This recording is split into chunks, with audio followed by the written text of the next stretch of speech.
ప్రభునందు ప్రియులారా, ప్రభువైన యేసుక్రీస్తు వారి జీవము కలిగిన శక్తి కలిగిన ప్రభావం కలిగిన నామను బట్టి దేవుని స్తుతి చెల్లిస్తున్నాం.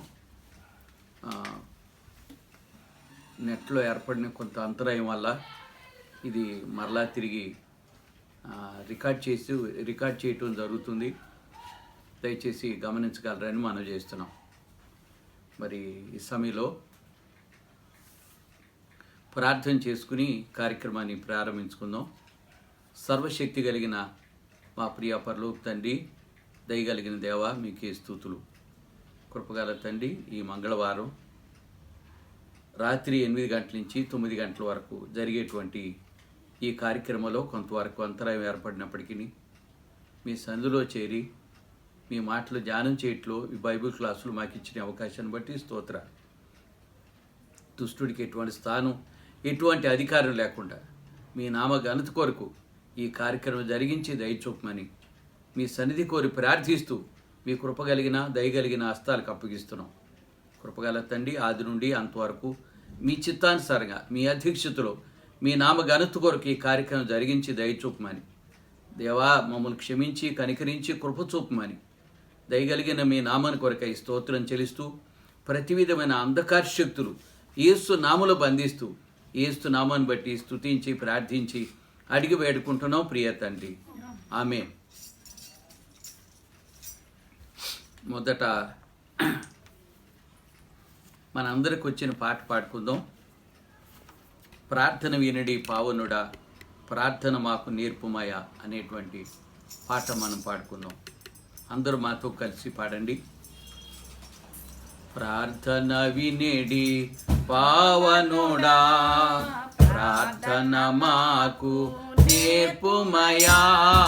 ప్రార్థన వినేడి పావనుడా, ప్రార్థన మాకు నేర్పుమయా. శ్రేష్టమైన భావము కూర్చి శిష్య బృందముకు నేర్పితివి. శ్రేష్టమైన భావము కూర్చి శిష్య బృందముకు నేర్పితివి. పరముడ నిన్ను ప్రణుతించెద, పరలోక ప్రార్థన నేర్పుమయా. పరముడ నిన్ను ప్రణుతించెద, ప్రియముగ పరలోక ప్రార్థన నేర్పుమయా. ప్రార్థన వినేడి పావనుడా, ప్రార్థన మాకు పరమ దేవుడావని తెలసి కరములెత్తి జంటగా మోచి.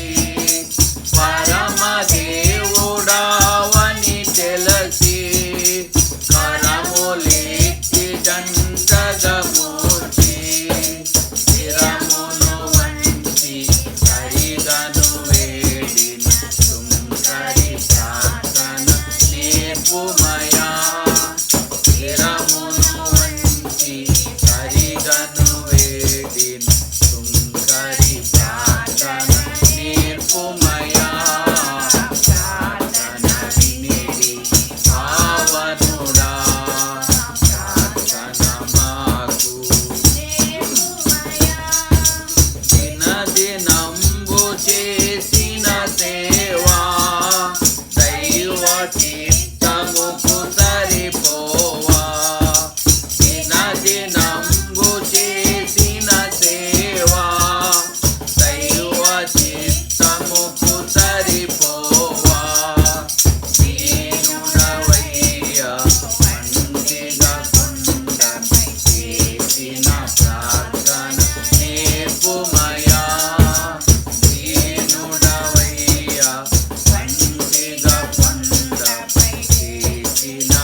ప్రియులారా, ఈ బైబిల్ క్లాసులో మనం అపోస్తుల కార్యములు 10వ అధ్యాయం నుంచి ప్రారంభించాం.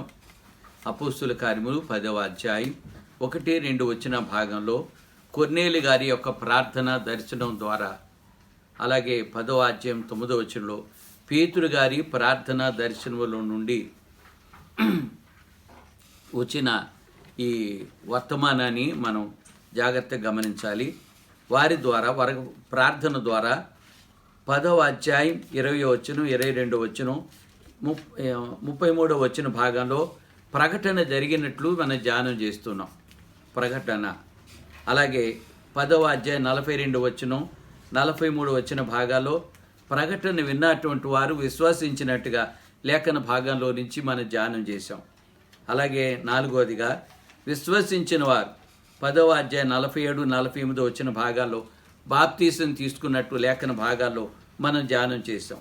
5వదిగా 10వ అధ్యాయం 2వ వచనం, 10వ అధ్యాయం 4వ వచనం, 36వ వచ్చిన భాగంలో వారు మాదిరికరమైన జీవితాన్ని జీవించినట్టు లేఖన భాగాల్లో మనం చూస్తున్నాం. అలాగే 6వదిగా మాదిరికరమైన జీవితం జీవించినటువంటి వారి జీవితాల్లో నుంచి 10వ అధ్యాయం 24వ వచనం, 27వ వచనంలో భారభరితమైనటువంటి జీవితం కలిగి ఎంతో భారంతో వారు సువార్తమానం ప్రకటించినట్టు లేఖన భాగాల్లో మనం ధ్యానం చేసాం. 7వదిగా అలాంటి జీవితం కలిగినటువంటి వారు 10వ అధ్యాయం 35 వచనం, 42 వచ్చిన భాగాల్లో సిద్ధపాటు కలిగినటువంటి వారిగా ఉన్నట్టు లేఖన భాగాల్లో మనం చూస్తున్నాం. అది శారీరకమైన సిద్ధపాటు, ఆత్మీయమైన సిద్ధపాటును మనం ధ్యానం చేసి, మనం సిద్ధపాటులో ఉన్నటువంటి వారి జీవితాల్లో ఉండి కొన్ని వారి లోపాలు మనం సరిచేసి, మనం ఎలాగైతే మన జీవితంలో అలాంటి లోపం లేకోకుండా ఉండాలో అనేది విషయాన్ని గురించి మనం ధ్యానం చేసాం. కొంతమంది జీవితాల్లో నుంచి వారు ఎలాంటి సిద్ధపాటు కలిగి ఉన్నారు, ఎలాంటి సిద్ధపాటు ద్వారా మనకి ఆత్మీయ పాఠాలు నేర్పుతున్నారు అనే విషయాన్ని మనం ధ్యానం చేస్తూ వచ్చాం. గత వారంలో మనం ధ్యానం చేసినటువంటి భాగంలో ఎస్తేరు స్వజనుల పక్షంగా మరి వచ్చినటువంటి సమస్యను మనకు అర్థమవుతున్న విషయం ఏంటంటే, వారందరినీ ఎస్తేరు కోరిన విషయం ఏంటంటే ఉపవాసం ఉండి ప్రార్థన చేసినట్టు లేఖన భాగాల్లో మనం చూస్తున్నాం. ఉపవాసం ఉండి ప్రార్థన, మీరు గమనించాలి ఉపవాస ప్రార్థన యొక్క ఫలితం, అలాగే మనం ఎందుకు ప్రార్థన చేస్తున్నాం, దాని ఫలితం ఏంటి అనే విషయాన్ని గురించి ఈరోజు మనం ధ్యానం చేయాల్సి ఉంటుంది. మన గత వారంలో మరి ఎజ్రా యొక్క ఉపవాస ప్రార్థన, నెహెమీయా గారి యొక్క ఉపవాస ప్రార్థన, ఏవేలు గారి యొక్క ఉపవాస ప్రార్థన అనే విషయాన్ని గురించి, యోనా వారి జీవితంలో చేసినటువంటి ప్రార్థన ఫలితాలు మనం కొంతవరకు ధ్యానం చేశాం. దేవుని చిత్తం అయితే ఈ వారంలో ఆదికాండం 25వ అధ్యాయం 29వ వచనం నుంచి మనం ఏశావు జ్యేష్ఠత్వాన్ని అమ్మేసిన తర్వాత వచ్చిన ప్రమాదాన్ని చవిచూసినటువంటి యాకోబు ఎలా ప్రార్థన చేసాడో అనే విషయాన్ని గురించి కొంతవరకు మనం ధ్యానం చేయాల్సి ఉంటుందనే విషయాన్ని విజ్ఞాపం చేస్తున్నాను. దయచేసి వాక్య ధ్యానంలోకి వెళ్ళే ముందుగా మనం ప్రార్థన చేద్దాం. ప్రభు మనతో వాక్య భాగాన్ని బట్టి మన అందరితో మాట్లాడేటట్టుగా అందరం కలిసి ప్రార్థన చేద్దాం. సర్వశక్తి కలిగిన మా ప్రియ పరలోక తండ్రి, దయగలిగిన దేవా, మేమైతే అల్పులం, అయోగ్యులం, అపాత్రులం, ఎందుకు పనికిరానటువంటి వారు, కానీ మీ శిలువ శక్తితో మమ్మల్ని నింపి బలపరిచి ఆత్మజ్ఞానంతో ఆత్మ వివేచనతో నింపి, నాయన ఏ మాట్లాడాలో ఏ మాట్లాడకూడదు మనుషును మరుగు చేసి మీ మహిమ మాటలు ఇచ్చి మాకు దయచూపమని ప్రార్థిస్తున్నాం. కృపగల తండ్రి, మీ కృప లేకుండా, మీ దయ లేకుండా మేమేం చేయలేము. మీ సన్నిధి మాతో ఉంచుమని దయగలిగిన మీ నామాని కొరకై స్తోత్రం చెల్లిస్తూ, మీ కృపగలిగిన హస్తాలకి నన్ను మమ్మల్ని అప్పగించుకుంటూ, యేసు సర్వశక్తి కలిగిన నామను బట్టి స్తుతించి ప్రార్థించి అడిగి వేడుకుంటున్నాం ప్రియ తండ్రి, ఆమేన్.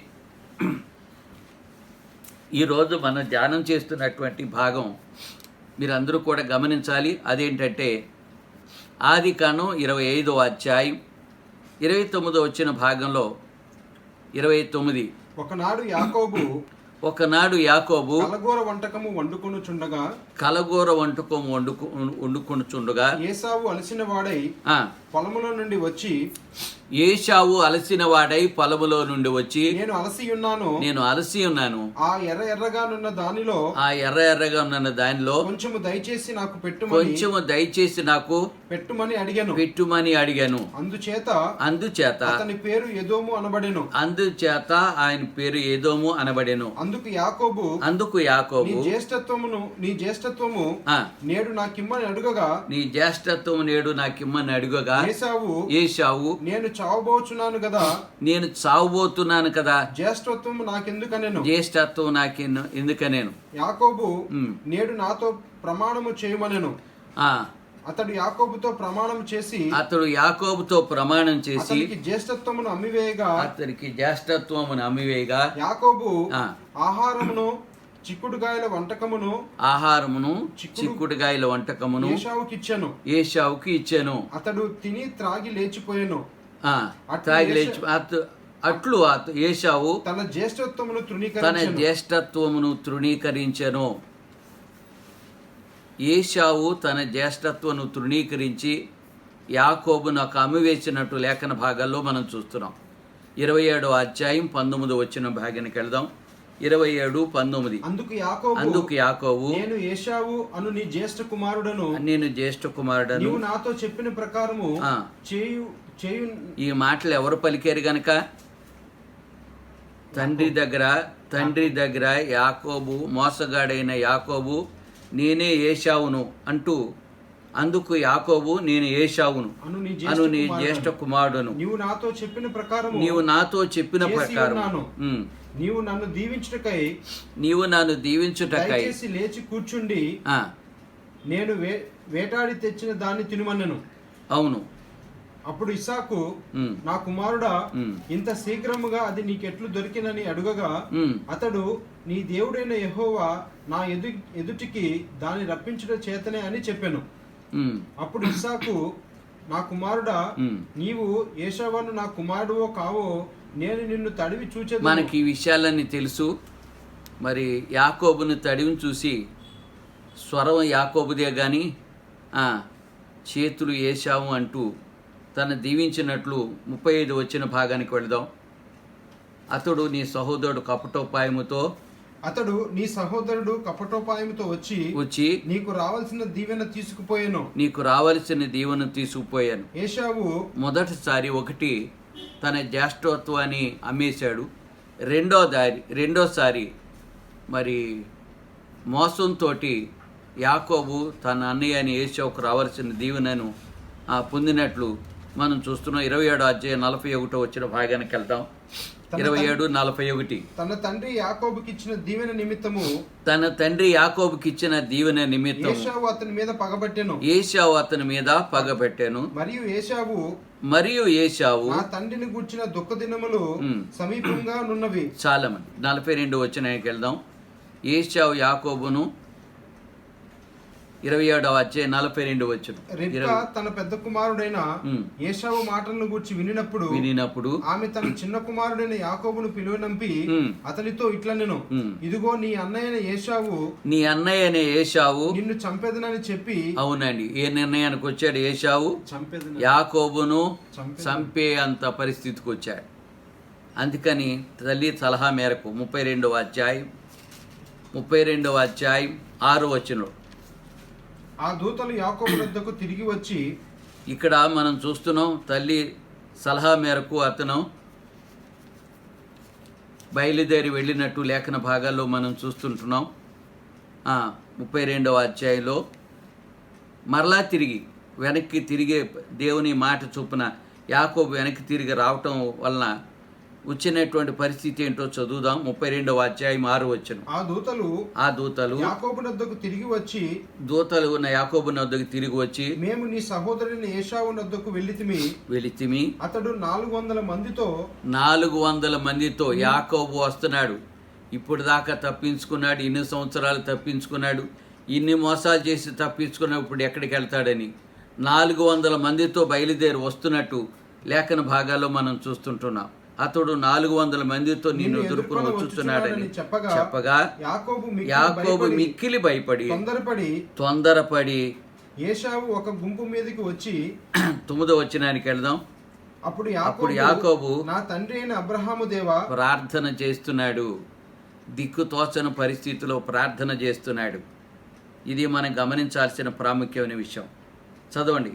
తండ్రి అయిన అబ్రహాము దేవా, నా తండ్రి అయిన ఇస్సాకు దేవా, నా తండ్రి అయిన ఇస్సాకు దేవా, నీ దేశమునకును నీ బంధువుల యొద్దకు తిరిగి వెళ్ళుము, నీకు మేలు చేసేదనని నాతో చెప్పిన యెహోవా నీవు నీ సేవకునికి చేసిన సమస్తమైన ఉపకారములకును సమస్త సత్యమునకును అపాత్రుడను. ఎట్లనగా నా చేతి కర్రతో మాత్రమే ఈ యొర్దాను దాటి తిని ఇప్పుడు నేను 2 గుంపులైతిని. నా సహోదరుడైన ఏశావు చేతిలోని దయచేసి నన్ను తప్పించుము. ఏమని ప్రార్థన చేస్తున్నాడు?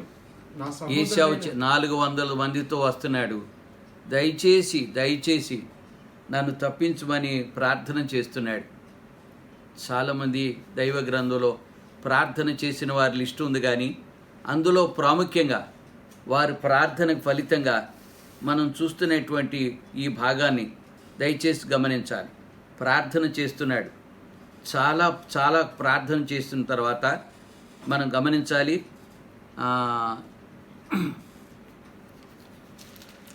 33వ అధ్యాయం 4వ వచనానికి వెళ్దాం. అప్పుడు ఏశావు 33:4 అప్పుడు ఏశావు అతనిని ఎదుర్కొని పరిగెత్తి ప్రార్థన యొక్క ఫలితం ఏంటో మనం చూడబోతున్నాం. అప్పుడు ఏశావు అతనిని ఎదుర్కొని పరిగెట్టి అతనిని కౌగిలించుకొని మెడ మీద పడి ముద్దు పెట్టుకున్నాడు. మరి ముద్దు పెట్టుకుని మెడ మీద పడి ఏడవడానికి 400 మంది కావాలా? అంటే మనకు అర్థమవుతున్న విషయం ఏంటంటే ప్రార్థన ఫలితాన్ని యాకోబు చూస్తున్నాడు. కోపంతో వచ్చిన మాట వాస్తవమే. ఇన్నిసార్లు మోసం చేసి ఎలా తప్పించుకుంటాడో చూద్దామని వచ్చి వాళ్ళందరినీ ఇలా చేయాలని 400 మంది వచ్చిన మాట వాస్తవమే. కానీ ఇప్పుడైతే దేవుడు ప్రేమ కలగజేశాడు. ప్రార్థన యొక్క ఫలితం గమనించాలి. చాలామంది ప్రార్థన చేస్తే ఏమవుతుంది అని చాలామంది అనుకుంటా ఉన్నారు. మనం చూస్తున్న వాక్యంలో రికార్డ్ అయి ఉంది మాటలు. ఇవన్నీ మనం చదువుతున్నప్పుడు మనకి ఏమనిపిస్తుంది?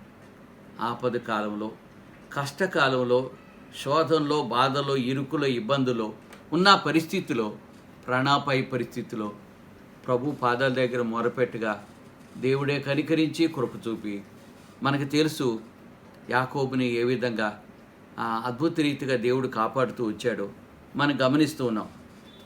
కాబట్టి మీరు గమనించండి. 33:4 మనం చదువుతున్న అప్పుడు ఏశావు అతను ఎదుర్కొని పరిగెత్తి అతని కౌగిలించుకొని అతని మెడ మీద పడి ముద్దు పెట్టుకొనెను. వారిద్దరూ కన్నీరు విడిచిరి. అవునండి. కాబట్టి మనకు అర్థమవుతుంది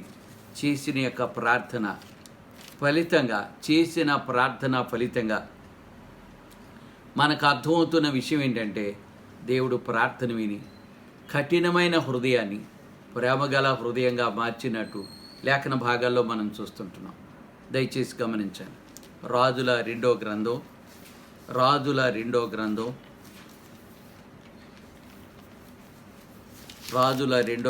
19వ అధ్యాయం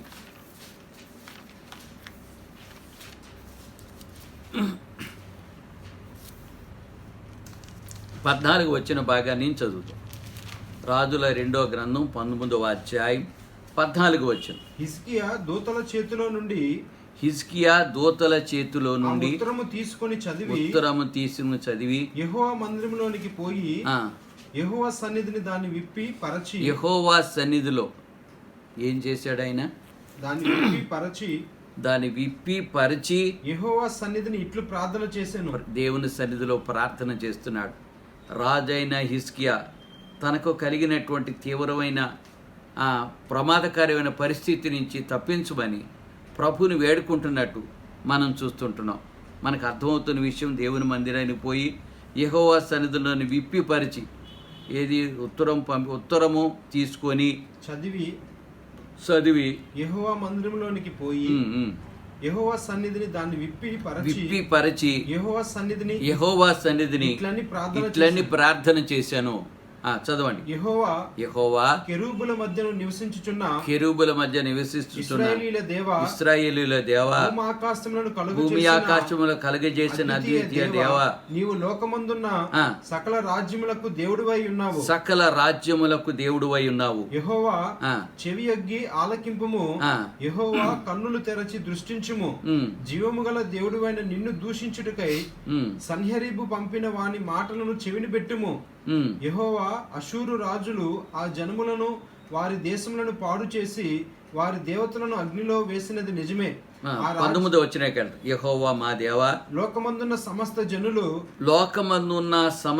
జనులు నీవే నిజముగా అద్వితీయ దేవుడివై ఉన్నావని తెలుసుకున్నట్లుగా అతని చేతిలో నుంచి మమ్మల్ని రక్షించమని ప్రార్థన చేస్తున్నాడు. రాజైన హిజ్కియా ఉత్తరం పరిచి దేవుని మందిరానికి వెళ్ళి దేవుని సన్నిధిలో ఇలాగూ ప్రార్థన చేస్తున్నట్టు లేఖన భాగాల్లో చూస్తుంటున్నాం. అదే 19వ అధ్యాయం 20 వచనానికి వెళ్దాం. అంతటా ఆమోజు కుమారుడైన యెషయా ప్రవక్త అయిన యెషయా హిజ్కియా యొద్దకు ఈ వర్తమానం పంపాను. ఇశ్రాయేలు దేవుడగు యెహోవా సెలవిచ్చినది ఏమనగా, అష్షూరు రాజైన సన్హరీబు విషయమందు నీవు నా ఎదుట చేసిన ప్రార్థన అంగీకరించి ఉన్నాను. దేవుడు చెప్తున్నాడు ఈ మాట, అద్భుతమైన మాట. నేను అంగీకరించాను. ప్రార్థన అంగీకరించే దేవుడు. పశ్చాత్తాపంతో తగ్గించుకుని రాజైన హిజ్కియా చేసినటువంటి ప్రార్థనకి ప్రతిఫలంగా చెప్తున్న మాటలు గమనించండి. యెహోవా మా దేవా, ఈ లోకంలో ఉన్నట్టు 19 వచ్చిన నీవే అద్వితీయ దేవుడు అని యెహోవాని తెలుసుకున్నట్లుగా అతని చేతుల నుండి మమ్మల్ని రక్షించమంటే 20వ వచ్చిన భాగంలో ఇవ్వబడినటువంటి ఫలితం ఏంటో మనం తేటగా చూస్తున్నాం. చదవండి. నీవు నా ఎదుట చేసిన ప్రార్థన నేను అంగీకరించినాను. అంతటా రాజైన హిజ్కియా యొద్దకు వర్తమానం పంపాను. ఇశ్రాయేలు దేవుడైన యెహోవా సెలవిచ్చినదేమనగా, అష్షూరు రాజైన సన్హెరీబు విషయములో నీవు నా ఎదుట చేసిన ప్రార్థన నేను అంగీకరించాను అని చెప్తున్నాడు. 19వ అధ్యాయం 32 వచనానికి 19:32. కాబట్టి అష్షూరు రాజును గూర్చి యెహోవా సెలవిచ్చినదేమనగా అతడు ఈ పట్టణంలోనికి రాడు. దేవుడు చెప్తున్నాడు చేసిన ప్రార్థనకి ప్రతిఫలం. చాలామంది జీవితాల్లో వాడుకున్న డౌట్ని క్లియర్ చేయటానికి ఈ భాగాలన్నీ మీ ముందుంచాలని నేను కోరుతుంటున్నాను. ప్రభు చేసినటువంటి ప్రార్థనకి ఫలితంగా ఆయన ఏం చెప్పారు? అతడు ఈ పట్టణంలోనికి రాడు. దాని మీద ఒక బాణమైనను ప్రయోగింపడు. ఒక కేడెమునైనను దానికి కనుపరచుడు. దాని ఎదుట ముత్తడి దెబ్బ కట్టడు. ఈ పట్టణంలోనికి రాక తాను వచ్చిన మార్గంలోనే అతడు తిరిగిపోవును. ఇదే యెహోవా వాక్కు. నా నిమిత్తం నా సేవకుడైన దావీదు నిమిత్తం నేను ఈ పట్టణమును కాపాడి రక్షించు. దేవుడు ఇచ్చినటువంటి వాగ్దానం జ్ఞాపం చేసుకొని నా సేవకుడైన దావీదు నిమిత్తం నేను ఈ పట్టణమును కాపాడి రక్షిస్తాను అని చెప్తున్నాడు. ఆ రాత్రియే యెహోవా దూత బయలుదేరి అష్షూరు వారి దండుపేటలో చొచ్చి 185,000 మందిని ఆ రోజుల్లోనే 185,000 మంది హతము చేశాడు. దేవుడు తన దూతను పంపించి 185,000 మందిని హతము చేసినట్టు లేఖన భాగాల్లో చూస్తున్నాం. ప్రార్థన యొక్క ఫలితం, చేసినటువంటి ప్రార్థనకి ఫలితం మనం తేటగా స్పష్టంగా గమనిస్తున్నాం. అంటే ప్రార్థన ఆలకించే దేవుడని ఆయన ప్రార్థనకు ప్రతిఫలం ఇచ్చే దేవుడు అనే విషయాన్ని మనకి తేటగా అర్థమవుతుంది. కొంచెం ముందుకెళ్దాం. హిజ్కియా చేసిన యొక్క ప్రార్థనకు ఫలితంగా దేవుడు ఎలాంటి తన దూతను పంపించి 185,000 మందిని చంపేసినట్టు లేఖన భాగాల్లో చూస్తున్నాం. దానియేలు గ్రంథం 9వ అధ్యాయం. దానియేలు గ్రంథం 9వ అధ్యాయం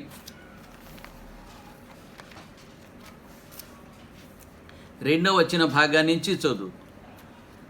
అతని ఏలుబడిలో మొదటి సంవత్సరమందు దానియేలని నేను యెహోవా తన ప్రవక్తయగు ఇర్మియాకు సెలవిచ్చి తెలియజేసినట్టు యెరూషలేము పాడుగా ఉండవలసిన 70 సంవత్సరములు సంపూర్తి అగుచున్నవని ప్రవక్త అయినటువంటి ఇర్మియాకు సెలవిచ్చిన ప్రకారంగా యెరూషలేము 70 సంవత్సరాలు పాడైనటువంటి పరిస్థితిలో అయిపోతుంటుండగా గ్రంథముల వల్ల చదివి గ్రహించి అంతటా నేను గోనె పట్ట కట్టుకొని ధూళి తలపైన వేసుకుని ఉపవాసం ఉండి ప్రార్థన విజ్ఞాపనలు చేయటకై ప్రభువగు దేవుని ఎదుట నా మనసును నిబ్బరం చేసుకుంటుని నేను నా దేవుడైన యెహోవా ఎదుట ప్రార్థన చేసి ఒప్పుకొన్నదేమనగా ప్రభువా మహత్యము కలిగిన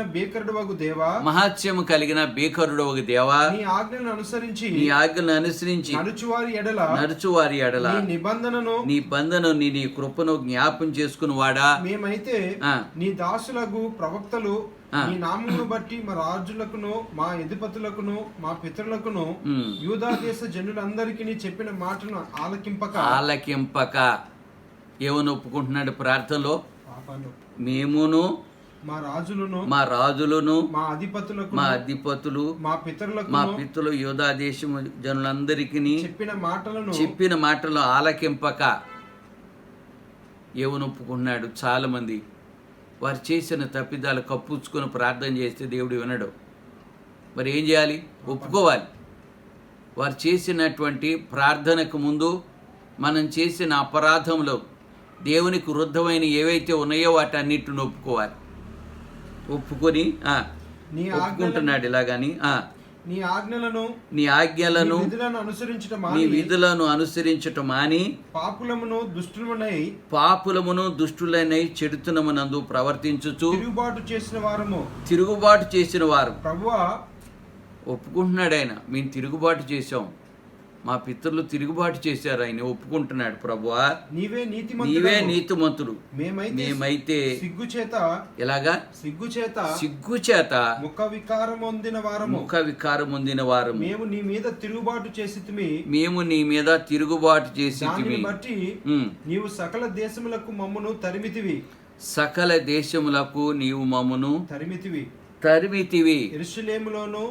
యెరూషలేములోను యూదయ దేశములోను నివసించు స్వదేశములుగా ఉన్నట్టు పరదేశ వాసులుగా ఉన్నట్టు ఇశ్రాయేలీయులందరికీ మాకును ఈ దినమున సిగ్గే తగి ఉంది. మేం చేసిన దానికి ప్రతిఫలంగా మేము ఎంతో అవమానపడి సిగ్గుపడుతున్నాం, మాకు సిగ్గే తగిలింది అంటూ ఆయన ఒప్పుకొని పశ్చాత్తాపంతో ప్రార్థన చేస్తున్నట్టు లేఖన భాగాల్లో చూస్తున్నాం. 9వ అధ్యాయం 18వ వచనానికి వెళ్దాం. 9:18 నీ గొప్ప కనికరమును బట్టి మేము నిన్ను ప్రార్థించుచున్నాము కానీ మా స్వనీతి కార్యమును బట్టి మేము చేసిన ఏదో స్వనీతి కార్యమును బట్టి నీ సన్నిధిలో నిలువబడి ప్రార్థించట్లేదు. మా దేవా చెవియొగ్గి ఆలకించుము. నీ కన్నులు తెరచి నీ పేరు పెట్టబడిన ఈ పట్టణం మీదకి వచ్చిన నాశనమును నీ పేరు పెట్టబడిన ఈ పట్టణమును దృష్టించి చూడు ప్రభువా అంటూ ప్రభువా క్షమింపుము, ప్రభువా క్షమించు, ప్రభువా ఆలస్యం చేయక చెవియొగ్గి నా మనవిని చిత్తగించుము. నా దేవా ఈ పట్టణమును జనములు నీ పేరు పెట్టినవే నీ ఘనతను బట్టి నా ప్రార్థన వినుమని వేడుకుంటుని ఇలాగూ పశ్చాత్తాపడి ఎంతో ఎంతో ఎంతో దీనంగా ప్రార్థన చేస్తుంటున్నాడు. మనం గమనించాలి. 22-23 వచ్చిన భాగానికి వెళ్దాం. అతడు నాతో మాట్లాడి సంగతి నాకు తెలియజేసినట్టు ఇట్లా నేను దానియేలు నీకు గ్రహింప శక్తి ఇచ్చుటకు నేను వచ్చి తిని నువ్వు బహుప్రియుడవు గనుక నీవు విజ్ఞాపనము ఆరంభించినప్పుడు ఈ సంగతిని నీకు చెప్పుటకు వెళ్ళవలెనని ఆజ్ఞ నాకు బయలుదేరాను. కావున ఈ సంగతి తెలుసుకొని నీకు కలిగిన దర్శన భావం గ్రహించు అని చెప్తున్నాడు. మనం 10వ అధ్యాయం 18వ వచనానికి వెళ్దాం. 10-18. అతడు మరలా నన్ను ముట్టి నన్ను బలపరిచి నీవు బహుప్రియుడవు, భయపడకుము, నీకు శుభమగును గాక, ధైర్యము తెచ్చుకోమని నాతో చెప్పాను. అతడు నాతో ఇట్లనగా, నేను ధైర్యము తెచ్చుకొని నీవు నన్ను ధైర్యపరిచితివి గనుక నా ఏలిన వాడవైన నీవు ఆజ్ఞ ఇమ్మని చెప్పితిని. అతడు నేనెందుకు నీ యొద్దకు వచ్చితునో అది నీకు తెలిసినది కదా. నేను పారసీకుడగు అధిపతితో యుద్ధము చేయుటకు మరలా పోయేదను. నేను బయలుదేరుచుండగానే గ్రీకుల దేశం ఎక్కయు అధిపతి వచ్చును. అయితే సత్య గ్రంథమందు వ్రాసినది నీతో చెప్పేదను. నీ అధిపతియగు మిఖాయేలు గాక ఈ సంగతులను గూర్చి నా పక్షముగా నిలువ తెగించి వాడు ఒకడునూ లేడు అని చెప్పాడు. దానియేలు గ్రంథం 12వ అధ్యాయం చివరి భాగానికి వద్దాం. 12వ అధ్యాయం 1వ వచనం చూడు. ఆ కాలమందు నీ జనుల పక్షమున నిల్చునట్టి మహా అధిపతియగు మిఖాయేలు వచ్చును. అప్పుడు నీ జనుల రాజ్యముగా కూడిన కాలము మొదలుకొని ఈ కాలము వరకు అన్నిటికీ కలగనంత ఆపద కలుగును. అయితే నీ జనులలో గ్రంథమందు దాఖలైన వారెవరో వారు తప్పించుకుంటారు. దానియేలు చేసిన ప్రార్థనకు ఫలితంగా ఆ దర్శనం యొక్క భాగాన్ని, దేవుడిచ్చిన సమాచారాన్ని తెలియచేస్తున్నారు. ఎవరు తప్పించుకుంటారంట? గ్రంథమునందు దాఖలైన వారెవరో వారు తప్పించుకుంటారు. వారు మాత్రమే తప్పించుకుంటారు అని దానియేలుకు ప్రతిఫలంగా, తన ప్రార్థనకు ప్రతిఫలంగా విషయాన్ని తెలియచేస్తున్నట్టు లేఖన భాగాల్లో మనం చూస్తుంటున్నాం. ప్రభునందు ప్రియులారా, చాలామంది జీవితాల్లో తప్పులు కప్పుపుచ్చుకొని మరి ప్రార్థన చేసినటువంటి వాళ్ళు ఎంతోమందిని మనం చూస్తున్నాం. లేదండి, ఉన్న తప్పులు మరలా కొంతమంది ఏం చేస్తున్నారు, మరలా చేసిన తప్పును ఒప్పుకుంటున్నారు, మళ్ళీ చేస్తున్నారు, మళ్ళీ ఒప్పుకుంటున్నారు, మళ్ళీ చేస్తున్నారు. మరి వీళ్ళు ఏమని చెప్పాలి? బైబిల్ ఏం చెప్తుందంటే, కుక్క తన వాంతికి తిరిగినట్లు కడగబడిన పంది మరలా తిరిగి బురదలోకి వెళ్ళినట్టుగా. అంటే మాటికి తప్పు అని తెలిసిన తర్వాత మనం దయచేసి మరలా తిరిగి తప్పు చేయటానికి అవకాశం ఇవ్వకూడదు. తప్పు జరిగింది, ప్రభు పాదాల దగ్గర ఒప్పుకుందాం, ప్రభు సన్నిధిలోకి వెళ్ళి ప్రార్థన చేద్దాం.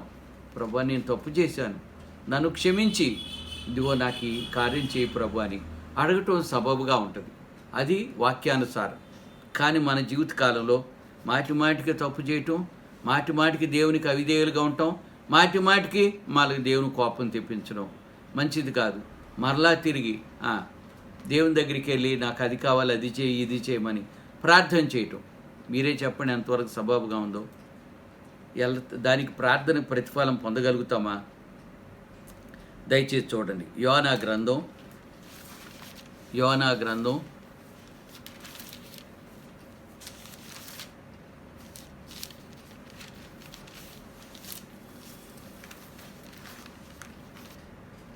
2వ అధ్యాయం 1వ వచ్చిన భాగానికి వెళ్దాం. ఆ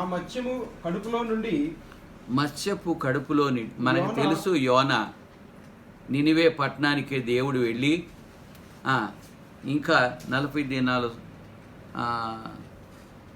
దేవుడు నాశనం చేయబోతున్నాడనే విషయాన్ని 1వ అధ్యాయంలో నినివే పట్టణస్థుల యొక్క దోషము నా దృష్టికి ఘోరమైన గనక నీవు లేచి నినివే మహాపట్టణమునకు పోయి దానికి దుర్గతి కలుగునని ప్రకటన చేయమని చెప్తే భయపడి మళ్ళా తిరిగి పారిపోతున్నాడు. ఆయన తర్షీషునకు యెహోవా సన్నిధిలో నుండి నిలువక ఓడవారితో కూడి తర్షీషునకు ఓడ ఎక్కాను. అయితే యెహోవా సముద్రము మీద ఒక ప్రవక్త అయి ఉండి ప్రజలకు భయపడి ఇలా చెప్తే ఏం చేస్తారో నన్ను అని భయపడి నినివే పట్టణానికి వెళ్ళకోకుండా కదండి తర్షీషుకు వెళ్ళేటువంటి వాడికి పారిపోతున్నట్టు లేఖన భాగాల్లో చూస్తున్నాం. అయితే దేవుడు ఆయన సముద్రం మీద తుఫాను కలగజేసిన సంగతి మనందరికీ తెలుసు. ఆయన ఎత్తి సముద్రంలో పడేసిన సంగతి తెలుసు. ఒక చేపను దేవుడు పంపించి యోనాని మింగినట్టు తెలుసు. అక్కడి నుంచి మన వర్తమానం వింటున్నాం. 2వ అధ్యాయం 1వ వచనం. అతడు మత్స్యపు కడుపులో నుండి యోనా యెహోవాకు ఇలాగూ ప్రార్థించెను. ఆ దిక్కుతోచని పరిస్థితిలో, ఇది చాలా దీనాతి దీనమైన పరిస్థితి.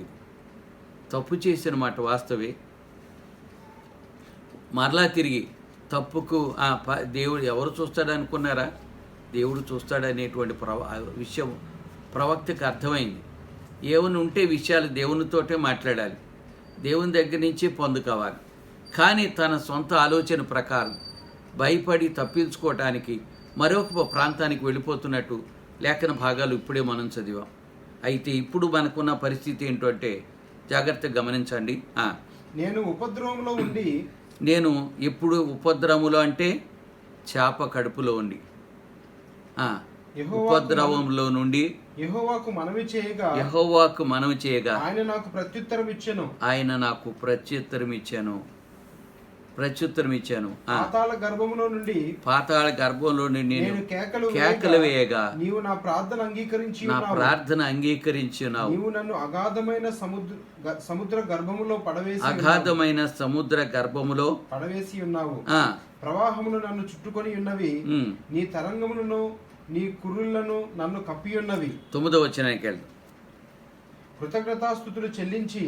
కృతజ్ఞతాస్తుతులు చెల్లించి నేను నీకు బలులు అర్పించెదను. నేను మొక్కుకొనిన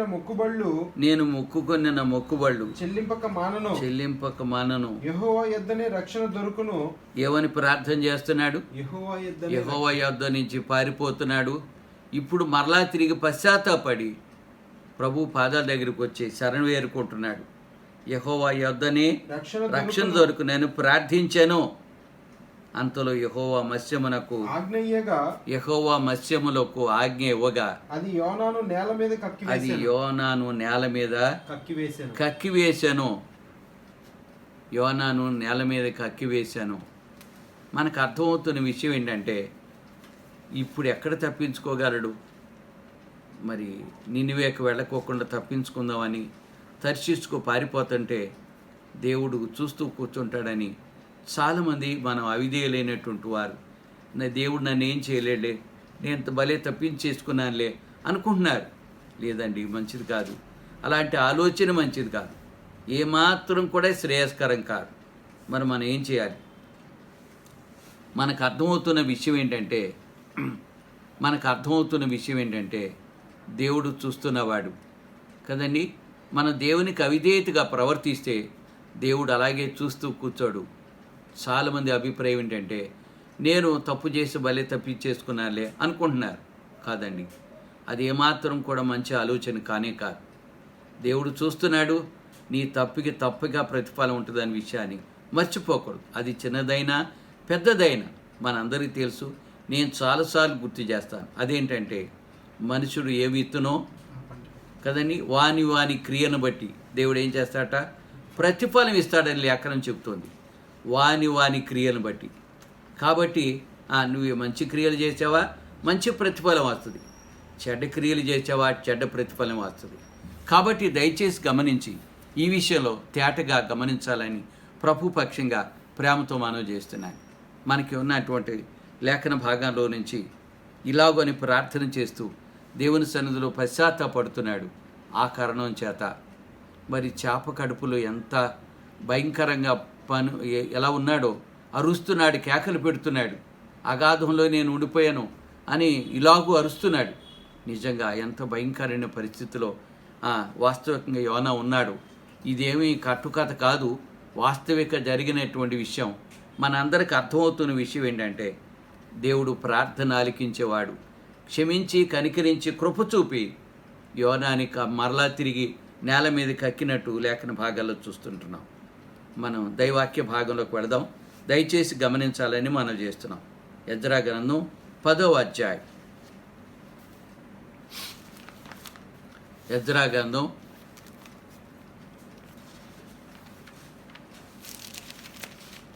10వ అధ్యాయం 1వ వచన భాగాన్ని చదువు. ఎజ్రా ఏడ్చుచు దేవుని మందిరం ఎదుట సాష్టాంగపడుచు. ఎజ్రా ఏడ్చుచు దేవుని మందిరం ఎదుట. ఎంత బాధ కలిగి. చాలా మందికి ఏవైనా లోకంలో ఏం పట్టించుకోవట్లేదు. వాళ్ళ ద్వారా వాళ్ళ గొడవ వాళ్ళదే. కానీ ఎజ్రా మనకు అర్థమవుతున్న విషయం ఏంటంటే ఎందుకు ఏడుస్తున్నట్టు తనకి ఏమైనా అయిందా? కాదు. తన ప్రజలు కదండి, మన ప్రజలు ఎంతమంది నశించిపోతున్నా మనం ఏం పట్టించుకోవట్లేదు, మనకేం భారం ఉండట్లేదు. ఇదే మనస్తత్వం, ఇదేం సంగతో అర్థం కావట్లేదు. మరి ఏం చేయాలి మనం? ఎజ్రా ఏం చేస్తున్నాడు నేర్చుకుందాం, జాగ్రత్తగా గమనించాలని మనం చేస్తున్నాం. ఎజ్రా ఏడ్చుచు దేవుని మందిరం ఎదుట సాష్టాంగ దేవుని యొక్క మందిరం ఎదుట సాష్టాంగపడుచు పాపమును ఒప్పుకొని ప్రార్థన చేశాను. తాను ఏం పాపం చేశాడా? ఏమని ప్రార్థన చేస్తున్నాడో చూడండి. ఇశ్రాయేలీలలో పురుషులు స్త్రీలు చిన్నవారు మిక్కిలి గొప్ప సమూహముగా అతని యొద్దకు కూడి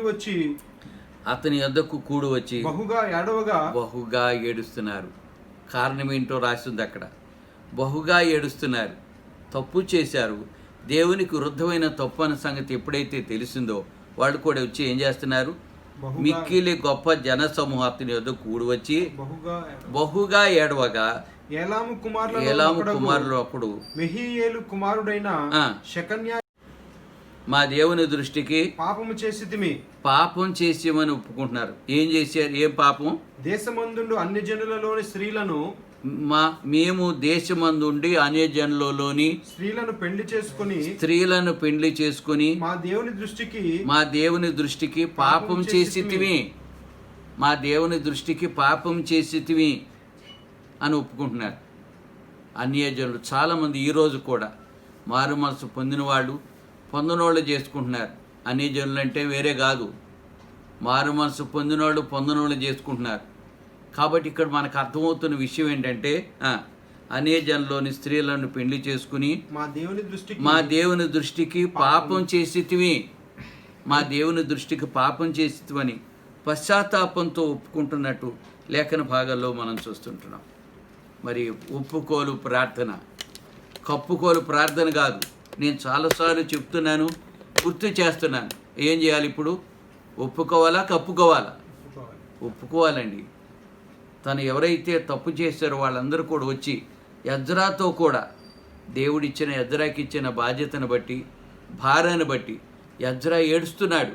తన ప్రజలందరూ కూడా పశ్చాత్తాపడి ఏడుస్తూ దైవ సన్నిధిలో ప్రార్థన చేస్తున్నారు.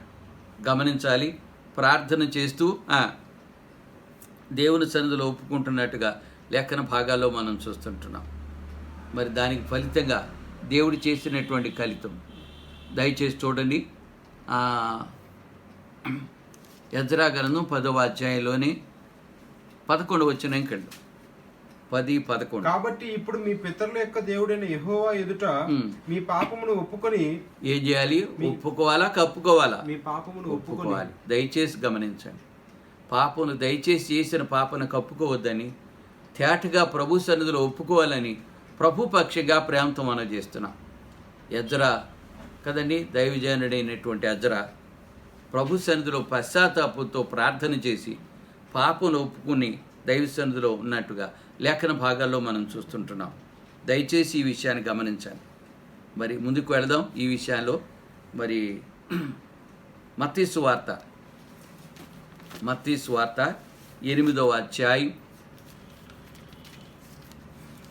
మనం ఒక్కొక్కరి జీవితంలో నుంచి ఒక్కొక్క పాఠాన్ని నేర్చుకుంటూ ప్రార్థన ఫలితం ఇవి మనం ధ్యానం చేస్తున్నాం. మరి దైవచిత్తం అయితే మిగతా భాగానికి వెళ్ళి మనం కంక్లూజన్ చేయడానికి ప్రయత్నం చేద్దాం. 8వ అధ్యాయం 24 వచ్చిన భాగానికి వెళ్దాం. అంతటా సముద్రం మీద తుఫాను లేచినందున ఆ దోణి అలల చేత కప్పబడెను. అప్పుడు ఆయన నిద్రించుచుండగా వారు ఆయన ఎద్దుకు వచ్చి 8వ అధ్యాయం 23 వచ్చిన నుంచి వెళ్తే ఆయన దోణి ఎక్కినప్పుడు ఆయన శిష్యులు ఆయన వెంట వెళ్ళిరి. అంతటా సముద్రం మీద తుఫాను లేచినందున ఆ దోణి అలల చేత కప్పబడెను. అప్పుడు ఆయన నిద్రించుచుండగా వారు ఆయన ఎద్దుకు వచ్చి ప్రభువా నశించిపోచున్నాము, మమ్మల్ని రక్షించుమని చెప్పి ఆయనను లేపి వేడుకుంటున్నారు. ఆపదలో ఉన్నారు. మనకు అర్థమవుతున్నది ఏంటంటే సముద్రం మీద తుఫాను వచ్చింది, ప్రమాదకరమైన పరిస్థితిలో ఉన్నారు. ప్రభుని వేడుకుంటున్నారు, అయ్యా మేము ప్రమాదకరమైన పరిస్థితిలో ఉన్నామయ్యా అయ్యని అని చెప్పి వేడుకుంటున్నారు.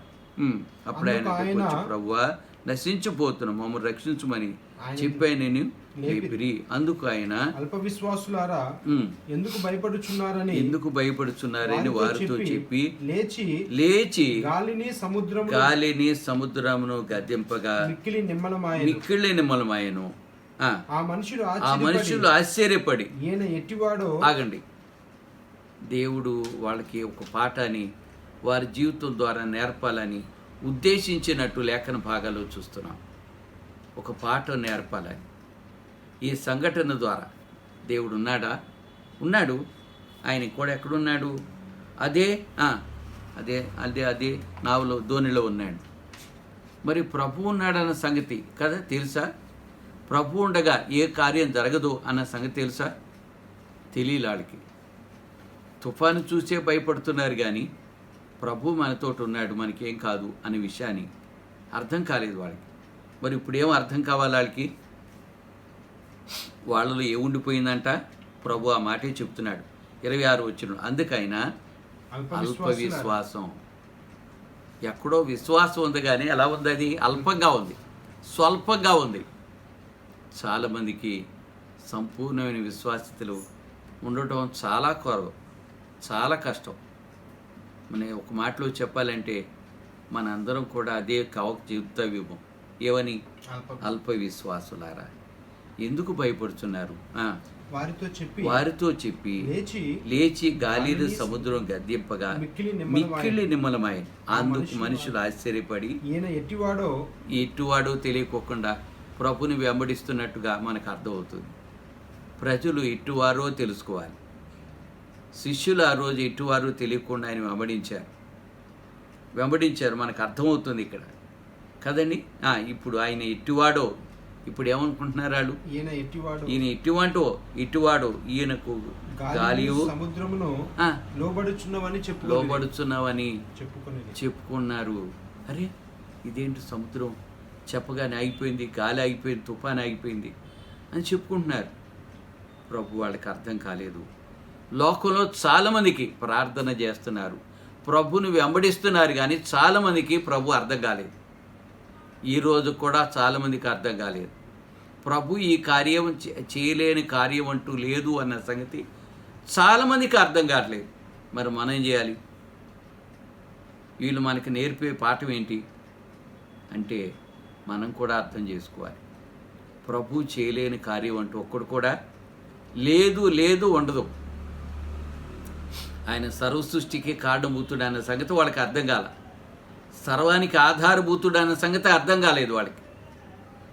ఏదో బోధకుడు ఆయన ఏమిటి వెళ్దాం అని చెప్పాను అలా బయలుదేరేరే కానీ వాస్తవంగా ప్రభు సంగతి, వాస్తవిక సత్యం వాళ్ళకి అర్థం కాలేదు. వాళ్ళకు గ్రహింపు చేయటాకే దేవుడు ఒక పాఠం నేర్పించినట్టు లేఖన భాగాల్లో మనం చూస్తున్నాం. మరి ప్రభునందు ప్రియులారా, మరి చాలా సమయం అవుతుంది. దేవుడు మనకి ఈరోజు మరి వాస్తవికంగా అంతరాయం కలిగినప్పటికీ దైవ సన్నిధిలో కొంత భాగాన్ని ధ్యానం చేయడానికి దేవుడు ఇచ్చినటువంటి అవకాశం. మరి దేవుని చిత్తం అయితే ప్రార్థన యొక్క ఫలితాలు ఇంకా ఉన్నాయి, ఎస్తేరు జీవితంలో జరిగినాయి. మరి దేవుని చిత్తం అయితే మరలా తిరిగి అవన్నీ కూడా ధ్యానం చేయటానికి దేవుడు మన పట్ల కృప చూపాలని నేను ప్రార్థన చేస్తున్నాను. మరి దయచేసి గమనించండి. ప్రార్థన చేసుకుని ఈ కార్యక్రమాన్ని ముగించుకుందాం. అనిల్ బాబు ప్రార్థన చేస్తారు. ఆశీర్వాదంతో ముగించుకుందాం. ప్రార్థన చేసుకుందాం. మిక్కిలిగా ప్రేమించిన మా ప్రియ పరలోకపు తండ్రి, దయగలేసయ్యా, మీ ఘనమైన నామానికి స్తోత్రాలు. గడిచిన కాలమంతా ఈ ప్రభువా మీ రెక్కల చాటును నాయన మమ్మల్ని దాచి భద్రపరిచి ఈ రాత్రి కాల సమయం మంది యొక్క బైబిల్ క్లాస్లోకి నాయన మమ్మల్ని నడిపించి మీ దాసుని నిలబెట్టుకొని మాతో మాట్లాడారు. అయా, మాలో ఉన్న అల్ప విశ్వాసాన్ని మీరు మరొకసారి ఎత్తి చూపించినందుకే మీకు వందనాలు స్తోత్రాలు చెల్లిస్తున్నాం. మీరు ఉన్నారన్న నాయన తండ్రి, ధైర్యం లేకుండా మేము జీవిస్తూ అల్ప విశ్వాసంగా ఉండిపోతున్నామేమో. అనేక ఉదాహరణలు, ప్రార్థన యొక్క ఫలితాలను మీరు మా ముందు ఉంచారు. ఏశావు విషయమై యాకోబు భయపడుతున్నప్పుడు ప్రభా, యాకోబు ప్రార్థన చేసినప్పుడు ప్రభా, ఏశావు ఎంతో ప్రేమ కలిగి ఉన్నట్టుగా మేము చూస్తున్నాం. అలాగే పాపం చేసిన తండ్రి ఇశ్రాయేలు ప్రజలు మొరపెట్టినప్పుడు ప్రభా, వారి పట్ల దయ చూపించినట్టుగా మేము చూస్తున్నాం. దానియేలు కూడా తండ్రి తన పితరుల పాపములు, తన ప్రజల పాపములు, ఇశ్రాయేలు యొక్క పాపములు ఒప్పుకొని ప్రార్థన చేసినప్పుడు దర్శన భావంగా మాట్లాడినట్టుగా మేము చూస్తున్నాం. అలాగే యోనా విషయంలో కూడా ప్రభా, తిరుగుబాటు చేసి ప్రభా నీ మాట వినకుండా ఉపద్రవంలో ఉండి ప్రభా మరి మొరపెట్టినప్పుడు, ప్రార్థన చేసినప్పుడు యోనా యొక్క ప్రార్థన ఆలకించావు. ఆయన రాత్రి కాల సమయమందు మా ప్రార్థన కూడా మీరు ఆలకించి మాలో ఉన్న అల్ప విశ్వాసం నుంచి మాకు విడుదల దయచేయమని, అయ్యా మాకు విశ్వాసాన్ని దయచేయండి. ఈ కార్యక్రమం అంతట్లో మీకు తోడై ఉండి ఆయన కొంత అవాంతరం ఉన్నప్పటికీ కూడా మీరు ఎంతగానో కృప చూపించి ఈ కార్యాన్ని జరిగించుకోవటానికి మీరు కృపణించినందుకై మీకే స్తుతురాలు చెల్లిస్తూ విన్న వాక్యం మా హృదయంలో నాటుకోవటానికి, ఫలించటానికి సహాయం దయచేయమని మీకే ఘనత, మహిమ, ప్రభావాలు ఆరోపిస్తూ త్వరగా రానున్న యేసయ్య అతి పరిశుద్ధమైన నామమున ప్రార్థించి వేడుకొంచున్నాం తండ్రి. ఆమేన్. ఆమేన్. తండ్రి అని దేవుని ప్రేమ, మన ప్రియరక్షకుడు ప్రభువైన యేసుక్రీస్తు వారి కృప, పరిశుద్ధాత్మ నిత్య సన్నిధి, ప్రార్థనకు ఫలితం ఇచ్చే ప్రభువైన యేసు వైపు చూస్తూ ఆయన కృపలో మనందరం ప్రార్థన చేసి ఫలితాన్ని పొందడానికి దేవుడు తన కృప చూపును గాక. ఆమేన్. ఆమేన్. ప్రభునందు ప్రియులారా, ప్రతి ఆదివారం ఉదయం 7 గంటల నుంచి 8:45, 9 గంటల వరకు మీరు గమనించండి. కింద ఆ మందిరంలో ఆరాధన జరుగుతోంది. ఈ విషయం మీ అందరికీ తెలుసు. తెలియని వాళ్ళకి ఈ విషయాన్ని తెలియచేయాల్సింది మనం చేస్తున్నాం. రెండవది, మంగళవారం రాత్రి 8 గంటల నుంచి 9 గంటల వరకు బైబిల్ క్లాస్ జరుగుతుంది. మరి ఈరోజు జరిగిన అంతరాయం కొరకు విచారపడుతున్నాం. మరి మీరు ప్రార్థన చేసి ఎటువంటి అంతరాయం లేకుండా దేవుడు తన కృప చూపినట్టుగా మనం భారంతో ప్రార్థన చేయాల్సిందిగా ప్రభు పక్షంగా ప్రేమతో మనం చేస్తున్నాం. శుక్రవారం మరి ఉదయం 11 గంటల నుంచి 12 గంటల వరకు సోదరుల కూడిక ఉంటుందనే విషయాన్ని మీకు జ్ఞాపం చేస్తున్నాను. దయచేసి గమనించాలి. అలాగే మరి రోజు జరుగుతున్న సోదరుల కూడికి మీరు హాజరై, ఆన్లైన్లో జరుగుతున్న సోదరుల కూడికి మీరు కూడా మీ వంతు సహకార్యం అందించి మీరు కూడా భారంతో ప్రార్థన చేయాలని, ఈ అవకాశంలో మనం తప్పక ప్రార్థన భారం కలిగినటువంటి వారుగా ప్రార్థించాలని మనం చేస్తున్నాం. అలాగే దయచేసి గమనించాలి. అలాగే మరి సోదరులు కూడా చేస్తున్నటువంటి ప్రార్థనకి, సోదరులందరూ కూడా ఆన్లైన్లో చేస్తున్న ప్రార్థనకి మీ వంతు మీరు సహకరించి భారంతో ప్రార్థన చేయాలని మనం చేస్తున్నాం. మరి దయచేసి ప్రత్యేక గమనిక, ప్రతి ఆదివారం సాయంకాలం 5 గంటల నుంచి 6 గంటల వరకు ఆన్లైన్లో సండే స్కూల్, మన సంఘాలన్నింటిలో సండే స్కూల్ కార్యక్రమం పిల్లలందరూ కూడా గమనించి తిలకించాలని ప్రభు పక్షంగా ప్రేమతో మనం చేస్తున్నాం. మరొకసారి మీ అందరికీ ప్రభు పక్షం వందనాలు, సెలవు.